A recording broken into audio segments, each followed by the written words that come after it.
Linear equation in two variable से आप क्या समझते हो? ये समझो कि दो इक्वेशन रहेगा और दो वेरिएबल रहेगा x और y। इसी को बोलते हैं linear equation in two variables. 6 marks के क्वेश्चन आपको देखने को मिलेगा और आपको दो मेथड समझना होगा इस चैप्टर पे कमांड करने के लिए। वो दोनों मेथड क्या है? एक आपको एल्जेब्रिक मेथड समझना होगा और दूसरा ग्राफिकल मेथड।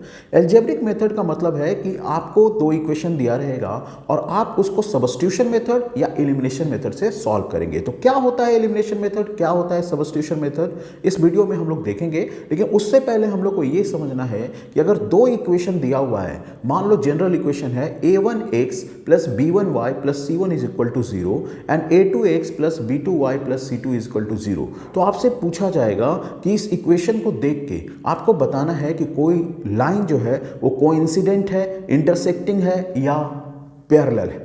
तो आप कैसे बताओगे कि कोई लाइन इंटरसेक्ट कर रहा है या कोई लाइन पैरेलल है, कैसे बताओगे? तो इसके लिए आप सीधा एक काम करो कि a1 by a2 is equal to b1 by b2 is equal to c1 by c2। अगर ये इक्वेशंस अगर ऐसा जनरल फॉर्म बन रहा है, ठीक है, इसका मतलब कि लाइन दोनों एक दूसरे पे मैच कर रहा है, ठीक है, इसको बोलेंगे कोइंसिडेंट। तो a1 by a2 is equal to b1 by b2 is equal to c1 by c2 है, तो आप समझ लेना कि लाइन एक दूसरे पे क्या कर रहा है, एक दूसरे के ऊपर ही खींचा हुआ है। और अगर a1 by a2 is not equal to b1 by b2 है, यानी शुरू में ही अगर क्रॉस का साइन है, तो आप समझ लेना कि ये लाइन जो है वो इंटरसेक्टिंग लाइन है, यानी एक दूसरे को क्रॉस कर रहा है। और अगर आपसे पूछा जाए कि a1 बाई a2 पैरेलल कैसे होगा, ये अगर पूछा जाए तो आप कुछ नहीं करो, a1 by a2 equal to b1 by b2 but not equal to c1 by c2। तो ये हो गया पैरेलल लाइंस का कंडीशन। तो आपको इंटरसेक्टिंग लाइन का कंडीशन याद रखना है, पैरेलल लाइन का कंडीशन याद रखना है और कोइंसिडेंट लाइन का कंडीशंस आपको याद रखना। बड़ा आसान है, क्या करो, a1 बाई a2 लिख दो, b1 बाई b2 लिख दो, c1 बाई c2 लिख दो। अगर तीनों इक्वल है तो समझ लेना कि कोइंसिडेंट है। अगर शुरू में ही कट हो गया तो समझ लेना इंटरसेक्टिंग है, और अगर बाद वाला कट हुआ तो समझ लेना कि पैरेलल है। तो ऐसे इक्वेशंस आपको दिए रहेंगे और आपको उस इक्वेशन से आपको a1 और a2 ऐसे करके वैल्यू लग के आपको इस इक्वेशन को सॉल्व करना रहेगा। बहुत आसान है कि कंडीशन आपको याद होना चाहिए कि पैरेलल लाइन का, इंटरसेक्टिंग लाइन का, कोइंसिडेंट लाइन का। अगर कंडीशन याद है तो आप इसको बहुत आसानी से सॉल्व कर सकते हैं।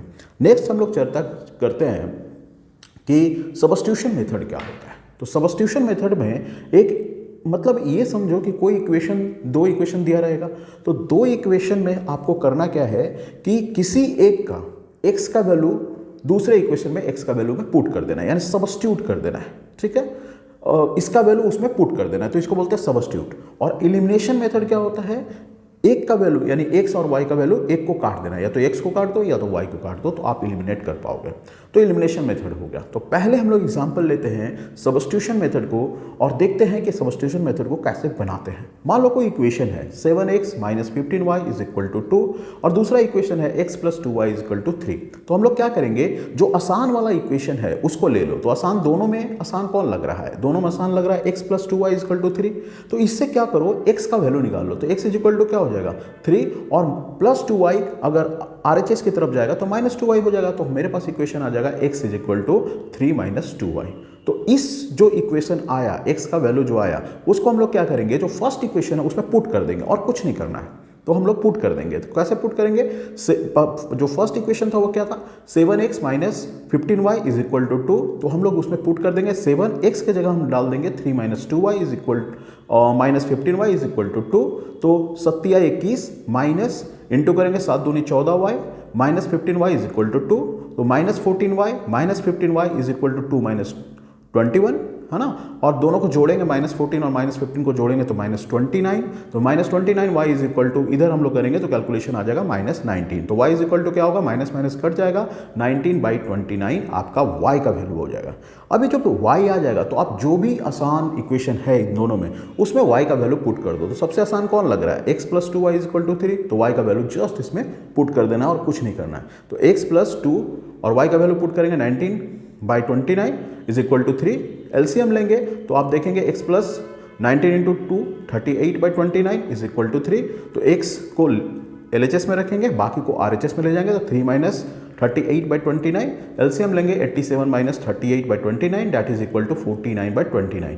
तो x का वैल्यू क्या आ गया 49/29 और y का वैल्यू आ गया 19/29। तो ये सब्स्टिट्यूशन मेथड से इस इक्वेशन को हम लोगों ने सॉल्व कर दिया। तो सब्स्टिट्यूशन मेथड का मतलब अगर एग्जाम में सब्स्टिट्यूशन मेथड से बनाना है तो समझ लेना कि कोई भी इजी जो इक्वेशन लगे उसका x का वैल्यू या y का वैल्यू कोई भी निकाल लो और दूसरे इक्वेशन में उसको पुट कर दो, सिंपली कर दो, x और y का वैल्यू आ जाएगा। इसी को बोलते हैं सब्स्टिट्यूशन मेथड। नेक्स्ट हम लोग समझेंगे कि एलिमिनेशन मेथड क्या होता है। मान लो कि एलिमिनेशन मेथड में भी एक एग्जांपल लेते हैं। मान लो 9x minus 4y is equal to 2000 and 7x minus 3y is equal to 2000। ठीक है, तो हम लोग क्या करेंगे कि दोनों में जो y का देखोगे कि 4 और 3 का एलसीएम ले लो 12, तो फर्स्ट इक्वेशन को हम लोग 3 से इंटू कर देंगे और सेकंड वाला इक्वेशन को 4 से इंटू कर देंगे। तो फर्स्ट इक्वेशन मेरा क्या बन जाएगा 27x minus 12y is equal to 6000 और सेकंड वाला इक्वेशन बन जाएगा 28x minus 12y is equal to 8000। तो अब हम लोग क्या करेंगे कि ऊपर वाला जो इक्वेशन है उसमें माइनस 12y आ रहा है और नीचे वाला में माइनस 12y हो रहा है, तो हम लोग जस्ट सब्ट्रैक्ट कर देंगे ताकि माइनस माइनस प्लस होके दोनों कट जाए। तो ये दोनों को जब सब्ट्रैक्ट करेंगे तो साइन को हम लोग उल्टा लिखेंगे और अब क्या हो जाएगा 27x और माइनस 28x, तो माइनस 6 आ जाएगा और माइनस 12 और ये प्लस 12 काट देंगे और यहाँ पे देखेंगे 8000 के नीचे माइनस है तो माइनस 2000, तो माइनस माइनस कट के x का वैल्यू आ जाएगा 2000। सिंपली हम लोग क्या करेंगे जो भी इक्वेशन में आपको पुट करना है इस x का वैल्यू आप पुट कर दीजिए। जैसे हम पुट कर दे रहे हैं 9x minus 4y is equal to 2000, तो 9 इंटू एक्स का वैल्यू कितना आया 2000 minus 4y is equal to 2000, है ना। तो माइनस 4y को एक साइड ले जाओ, बाकी को एक साइड ले जाएंगे तो हो जाएगा 2000 minus 18000, so minus 4y is equal to minus 16000, minus minus काट दीजिए, y का वैल्यू आ जाएगा 4000। तो x का वैल्यू आ गया 2000, y का वैल्यू आ गया 4000। तो करना क्या है, समझना क्या है इस चैप्टर में। इस चैप्टर में आपको अगर कंडीशन देता है कि कोई दो इक्वेशन है, आप इंटरसेक्टिंग लाइन का कंडीशन बन रहा है या पैरेलल का बन रहा है या कोइंसिडेंट का बन रहा है, आपको बताने आना चाहिए। दूसरा, आपको सब्स्टिट्यूशन मेथड और एलिमिनेशन मेथड से इक्वेशन को सॉल्व करने आना चाहिए। कैसा भी क्वेश्चन हो, कैसा भी डिफिकल्ट, आपका कॉन्सेप्ट चेंज नहीं होना चाहिए, आपका कॉन्सेप्ट वही रहेगा। आप उस कॉन्सेप्ट पे ध्यान रखिए, कैलकुलेशन मिस्टेक नहीं करना है और 6 जो नंबर है इसको 6 में 6 लाने का कोशिश करना है। तो लीनियर इक्वेशन इन 2 वेरिएबल्स में ग्राफ के क्वेश्चन कैसे बनाते हैं ये बहुत इंपॉर्टेंट है, क्योंकि ग्राफ आपको क्वेश्चंस में मिलेगा। तो हम लोग मान लो कि एक सिंपल सा एक ग्राफ के क्वेश्चन लेते हैं और उसको हम लोग सॉल्व करने का प्रयास करते हैं बहुत ही सिंपल वे में। तो एक क्वेश्चन मान लेते हैं x plus 3y is equal to 6, एक इक्वेशन दिया हुआ है, और 2x minus 3y is equal to 12, ये दो इक्वेशन दिया है, दोनों को हम लोग ग्राफ बनाएंगे। तो हम लोग क्या करेंगे, जो पहला इक्वेशन है x plus 3y is equal to 6, तो x इज इक्वल टू क्या हो जाएगा 6 माइनस 3y, और एक टेबल बना लीजिए। अब टेबल बना के क्या कीजिए कि आप y का वैल्यू वहाँ पुट करें 0, ऐसा आपको वैल्यू पुट करना है जिससे x का जो सॉल्यूशन आए वो सिंपल आए। तो x का वैल्यू y का वैल्यू अगर 0 पुट करते हैं तो x का वैल्यू आता है 6, और y का वैल्यू अगर 2 पुट करते हैं तो x का वैल्यू आता है 0। तो एक कोऑर्डिनेट तुम्हारा मिल जाएगा 6 0 और दूसरा कोऑर्डिनेट मिल जाता है तुम्हारा 0 और 2। इसको क्या करेंगे, लाइन ग्राफ जो है x कोऑर्डिनेट ले लेंगे, y कोऑर्डिनेट ले लेंगे, और दोनों कोऑर्डिनेट को हम लोग क्या करेंगे वहाँ पे मार्क करके एक लाइन ड्रॉ कर लेंगे। तो ये हो गया फर्स्ट इक्वेशन का लाइन। सेकेंड इक्वेशन है 2x minus 3y is equal to 12, तो x इज इक्वल टू क्या हो जाएगा 12 प्लस 3y इज बाई 2, तो 12 प्लस 3y बाई 2। तो हम लोग ऐसा वैल्यू y का पुट करें जिससे x मेरा सिंपल आए। तो y का जगह अगर -4 अगर पुट कर दे तो x आ जाएगा 0, और y की जगह -2 पुट कर दे तो x आ जाएगा 3। तो एक कोऑर्डिनेट आ जाएगा 0 और -4 और दूसरा कोऑर्डिनेट आ जाएगा 3 और -2।